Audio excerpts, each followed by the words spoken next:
இந்த ரகசியம் அனைவருக்குமே தெரிகிறது.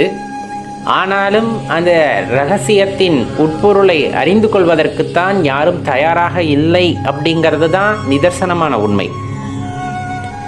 இப்போ நம்ம உடன் பிறந்தவர்கள் நாம் எந்த சூழ்நிலையில் பிறந்திருக்கின்றோம் அப்படிங்கிறதையெல்லாம் வைத்து நம் உறவு முறைகள் அப்படிங்கிறது தீர்மானிக்கப்படுகிறது. தாத்தா, பாட்டி, தாய், தந்தை, மகன், மகள், கணவன், மனைவி, இந்த மாதிரி பல உறவுகள் நம்ம வாழ்க்கையிலே ஏற்படுவது நமக்கு தெரிந்தது தான்.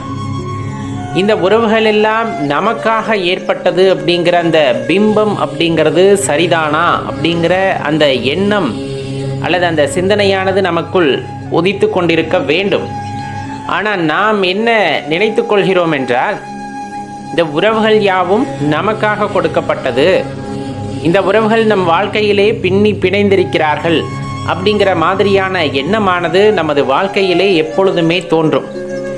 எனது தந்தை, எனது தாய், எனது கணவன், எனது மனைவி, எனது குழந்தைகள் அப்படிங்கிற மாதிரி ஒரு பிணைப்பு அப்படிங்கிறது இந்த உடல் மற்றவர்களுடன் ஏற்படுத்தி கொள்கிறது. ஆனால் அது உண்மையா அப்படிங்கிறத பார்த்தா, அவரவருக்கு விதிக்கப்பட்ட கடனை தீர்ப்பதற்காக இந்த பூமிக்கு அனைவருமே வருகின்றோம். அதில் நானாகட்டும், நீங்களாகட்டும், இல்லை யாராக இருக்கட்டும், உடன் பிறந்தவர்களாகட்டும், நம்மை ஈன்றவர்களாகட்டும், நம்முடைய அடுத்த தலைமுறைகளாகட்டும், நாம் ஒரு கருவியாகத்தான் இருக்கிறோம் அப்படிங்கிறத தெரிந்து கொண்டோம். பல ஞானிகள் கூறுவதன் மூலமாக தெரிந்து கொண்டோம். ஆனால் அதை உணர்ந்து அதை ஏற்றுக்கொள்வதற்குத்தான் மனமே வருவதில்லை அப்படிங்கிறது தான் இந்த இடத்துல உண்மையான விஷயம். இப்போ வாழ்க்கை அப்படிங்கிறது நெடும் பயணம், அதெல்லாம் இல்லைன்னே சொல்ல முடியாது. அந்த நெடும் பயணத்தில் பிறப்பிலிருந்து நம்முடைய இறுதி காலம் வரை ஒரு உறவு தொடர்ந்து வரும் அப்படிங்கிற அந்த நம்பிக்கையோ அல்லது அந்த ஒரு உறுதியான தன்மையோ எதுவுமே கிடையாது நிலையில்லாத இந்த வாழ்க்கையிலே. அப்போ வாழ்க்கை நிலையில்லை என்று சொல்ல முடியுமா அப்படின்னா, ஒரு விஷயத்தை தெளிவாக தெரிஞ்சுக்கணும். அவரவர்களுக்கு கொடுக்கப்பட்ட கடமைகளை நிறைவேற்றுவதற்காக இந்த பூமியிலே அவதரிக்கிறார்கள் அல்லது இங்கு பிறக்கிறார்கள் அப்படின்னு வச்சுக்கலாம். அப்படி பிறப்பவர்கள் நம்முடன் பிறந்திருக்கிறார்கள் என்றால் அவர்களின் கால பயணம் எவ்வளவு தூரமோ அந்த தூரம் அவர்கள் பயணித்து விட்டு அவர்கள் அடுத்த உடலை நோக்கி சென்று விடுகிறார்கள். இது ரொம்ப யதார்த்தமான விஷயம், அனைவரும் அறிந்த ஒன்றே. இந்த இடத்துல யாரோ ஒருவர் இல்லாமல் போய்விட்டாலும், யாரோ ஒருவர் புதிதாக உள்ளே வந்தாலும், இதற்காக நாம் படுகின்ற ஆனந்தமும் சரி, ஏற்படுகின்ற துக்கமும் சரி, அது உள்ளிருக்கும் கூடிய அந்த ஆன்மாவை மட்டுமே பாதிக்கக்கூடியது. இதனால் எந்த பயனும் இருக்க போவது இல்லை அப்படிங்கிற அந்த உண்மையை நாம் உணர்ந்து கொண்டாலுமே கூட அதை ஏற்றுக்கொள்ள இந்த மனதானது மறுக்கிறது. அந்த மாயையானது மறுக்கிறது. ரொம்ப கடினம்தான், ரொம்ப கடினம்தான், இல்லை என்றெல்லாம் கூறவே இல்லை. இயல்பான மனித வாழ்க்கையிலே இருப்பவர்களுக்கு ஒரு இழப்பு அப்படிங்கிறது ஏற்பட்டால் அதை தாங்கிக் கொள்ள முடியாதுதான். ஏன்னா நம்ம வார்த்தைகளில் சொல்லிடலாம், இதெல்லாம் நீங்கள் எடுத்துக்கணும், தாங்கிக்கணும், இதெல்லாம் வாழ்க்கையில் ஒரு யதார்த்தம், இதுதான் நிதர்சனம். உண்மையாலுமே இதுதான் நிதர்சனம். இந்த பிரபஞ்சத்திலே சில விதிகள் மாற்றப்பட முடியாதது. பிறப்பு என்று இருக்கிறது என்றால் இறப்பு என்று ஒன்று உண்டு. அது நான் பிறக்கும்போது இன்னொருவர் என்னுடன் பிறக்க வேண்டும், எனது இறுதி காலம் வரை ஒருவர் இருக்க வேண்டும், நான் இறக்கும் போது தான் அவரும் இறக்க வேண்டும். எனக்கு அந்த பிரிவு அப்படிங்கிறது என்னால் தாங்கிக் கொள்ள முடியாதுன்னு நாம் ஒருத்தரை நினைக்கிறோம் அப்படின்னா, அது உண்மையாகவே சொல்ல போனால் அது ஒரு மாயை அப்படின்ட்டு கண்டிப்பாக சொல்ல முடியும் இல்லையா? என்னடா இப்படி பேசுகிறோன்னு இல்லை, வாழ்க்கையோட யதார்த்தத்தை புரிந்து கொள்ளுங்கள் அப்படின்னு தான் சொல்கிறோம். அப்போ இந்த உறவுகள் எல்லாம் நிலையானதா அப்படின்னா கண்டிப்பாக நிலையற்றது அப்படிங்கிறத ஊர்ஜிதமாக நம்மளால் சொல்ல முடியும். அப்போ உண்மையாகவே நிலையான ஒரு உறவுன்னு ஒன்று உண்டா? அந்த ஒரு என்ன சொல்கிறது, ஒரு ஆசாபாசம் நிகழ்ந்து நான் யாருக்கேனும் உண்மையாக இருக்க வேண்டும், அது நிலையானதாக இருக்க வேண்டும் அப்படிங்கிற உறவானது இந்த பூமியிலே பிறப்பதன் மூலமாக ஏற்படுமா அப்படின்னா நிலையான உறவு அப்படிங்கிறதெல்லாம் கிடையாது. ஒரு வகையில் இந்த ஜென்மத்தில் நாம் யாருக்காக பிறந்திருக்கிறோம் அப்படின்னா நம்மை அவர்கள் மகன் மகள் என்று அழைக்கலாம். இன்னொரு பிறவியில் அவர்களுக்கே நாம் மகனாகவோ மகளாகவோ பிறப்போம் என்பது ஊர்ஜிதம் இல்லை. அதே போல் நாம் பெற்றெடுத்த குழந்தைகள் இந்த ஜென்மத்திலே நமக்கு குழந்தைகளாக இருந்திருக்கலாம். அவர்கள் செய்த புண்ணியத்தின் காரணமாக உங்களைப் போல ஒரு நல்ல பெற்றோருக்கு அவர்கள் குழந்தைகளாக பிறந்திருக்கலாம். ஆனால் இதே அடுத்த ஜென்மா என்று ஒன்று இருந்தால் அதில் திரும்ப நடக்க வேண்டும் என்ற அவசியமில்லை. இந்த காலகட்டங்களிலே நாம் செய்யும் வினைகளுக்கு ஏற்ப நமது பிறவியானது மாறுபடக்கூடும் அப்படிங்கிறதையும் நம்ம யதார்த்தமாக தெரிந்து கொள்ள வேண்டியது இருக்கிறது. சரி, இப்படி சூழ்நிலைகள் இருக்கின்ற போது எது உண்மையான உறவாக இருக்கும் அப்படிங்கிற அந்த சிந்தனை அல்லது ஒரு ஏக்கம் அல்லது எண்ணம் எழ வேண்டும் அல்லவா? அதை பற்றிய தேடுதல் அப்படிங்கிறது இருக்கணும் இல்லையா? இறைவன், அந்த இறைவனிடமிருந்து நாம் பிரிந்து வந்திருக்கிறோம் அப்படின்ட்டு சொல்லும் போது அதை மனம் ஏற்றுக்கொள்ள மறுக்கும். இறைவன் ரொம்ப அற்புதமான சக்தி வாய்ந்தவர். அவரிடமிருந்து பிரிந்து வந்தால் இப்போ நானும் இறைவன் தானே, அந்த இறைவனுக்குரிய சக்திகள் எல்லாம் நம்மிடம் இருக்கும் தானே? கண்டிப்பாக இருக்கும், கண்டிப்பாக இருக்கும். இறைவனையும் நம்மையும் ஒரு என்ன சொல்கிறதுனா பரமாத்மா ஜீவாத்மா அப்படின்னு சொல்லுவாங்க. இப்போ ஒரே விஷயத்தை தெளிவாக தெரிந்து கொள்ள வேண்டும். ஒரு அடுப்பு தகன்னு எரியுது. அதில் கறிக்குட்டையை போடும்போது சின்ன சின்னதாக அந்த நெருப்புகள் எல்லாம் பறக்கும்.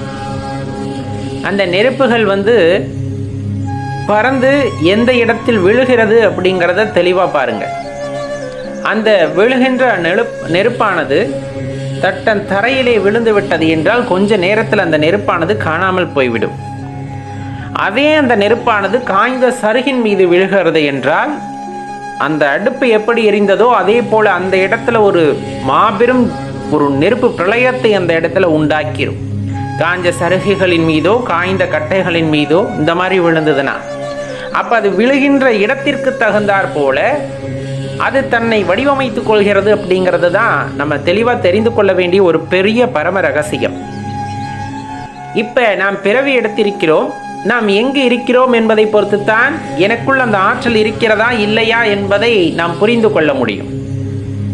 நான் எப்பொழுதுமே இறைவனுடைய அருமை பெருமைகளை கேட்டு அவரை பற்றியே சிந்தித்து கொண்டிருக்கின்ற ஒரு குடும்பத்திலோ அல்லது சூழ்நிலையிலோ நாம் பிறந்திருக்கிறோம் என்றால் அது பறந்து சென்று அந்த சருகில் விழுந்தது போன்ற அந்த அக்னி ஜுவாலையை மீண்டும் அது உண்டாக்கும். அந்த அடுப்பில் இருந்த அந்த தகைப்பு போலவே இங்கும் அது உண்டாக்கும்.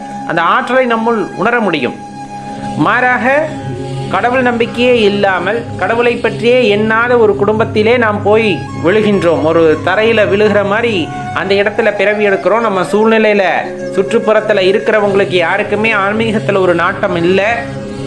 அப்படியே நமக்கு ஒரு ஆன்மீக நாட்டம் வந்தாலும் கொஞ்ச நேரத்துக்கு அந்த தணலானது அப்படியே இருக்கும். அதன் பிறகு கொஞ்சம் கொஞ்சமாக கரைவது போல சுற்றுப்புறத்திலே இருக்கின்றவர்களின் சூழ்நிலைக்கின் அதே போல் அவர்களின் எண்ணத்திற்கு ஏற்ப நம் எண்ணங்களில் மாற்றங்கள் ஏற்படலாம். சில பேர் அதில் விதிவிலக்கு.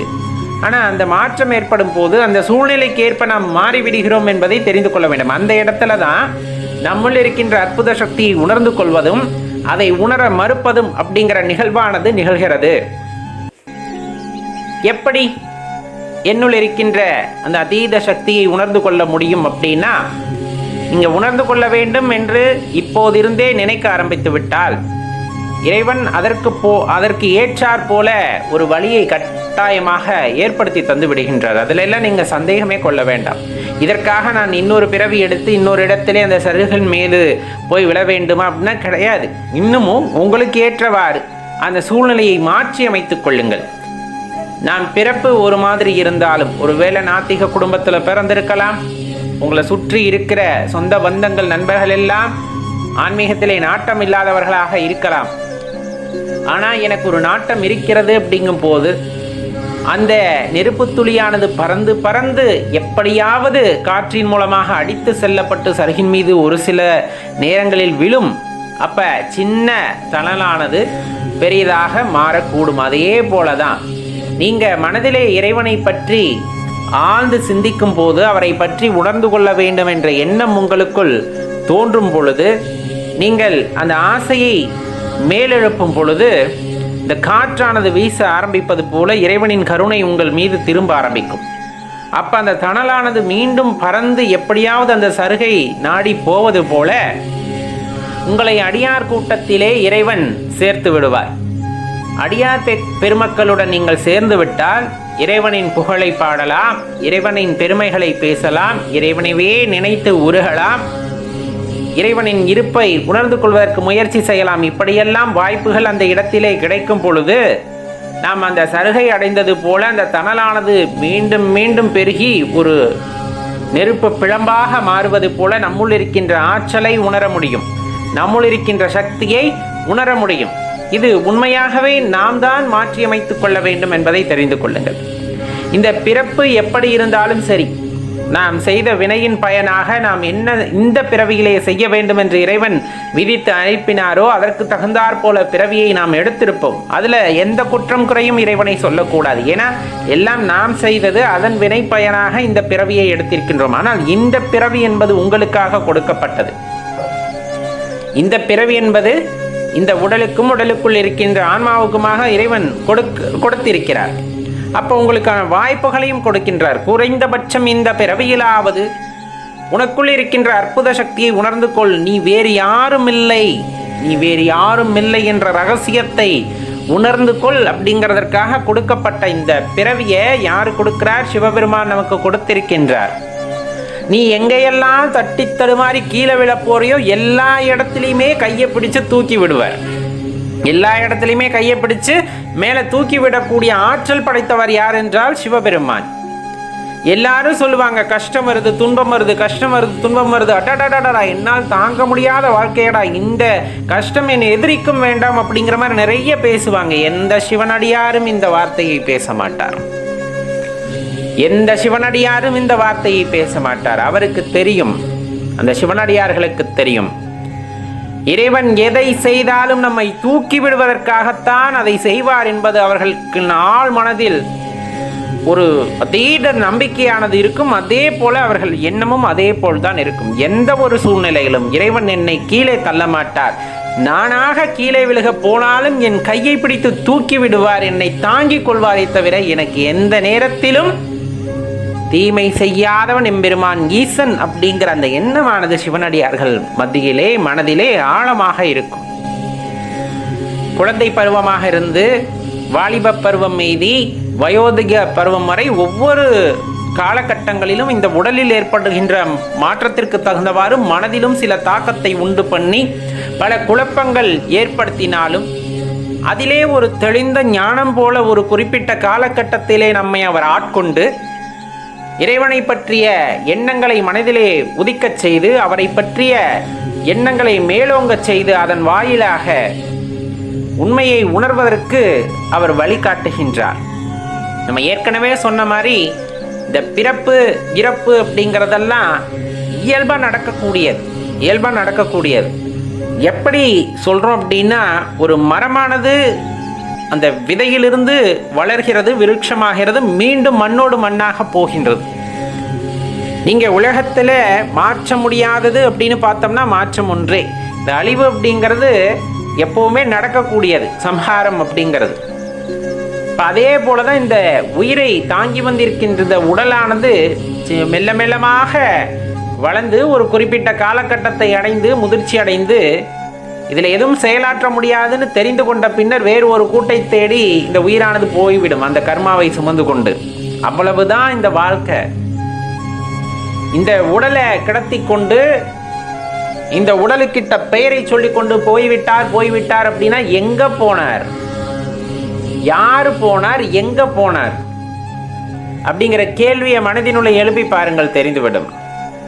போனவரை எத்தனை காலத்திற்கு நாம் நினைத்திருக்க போகின்றோம் அப்படிங்கிறது இன்னும் சுவாரஸ்யமான விஷயம். இந்த உலகத்தில் ஒருவேளை யாராவது போயிட்டு அவர்களை எத்தனை காலத்திற்கு நாம் நினைவிலே நிறுத்தி இருப்போம் அப்படிங்கிறது பெரிய சுவாரஸ்யமான விஷயம். நான் பொய்யெல்லாம் கூறவில்லை, நினைத்து பாருங்கள். இவர் இல்லை என்றால் என் உலகமே இல்லை என்று சொன்னவர்கள் ஏராளமாக இருப்பார்கள். இவர்கள் இல்லை என்றால் என்னால் எதுவும் செய்ய முடியாதுன்னு இருந்தவங்க நிறைய பேர் இருப்பாங்க.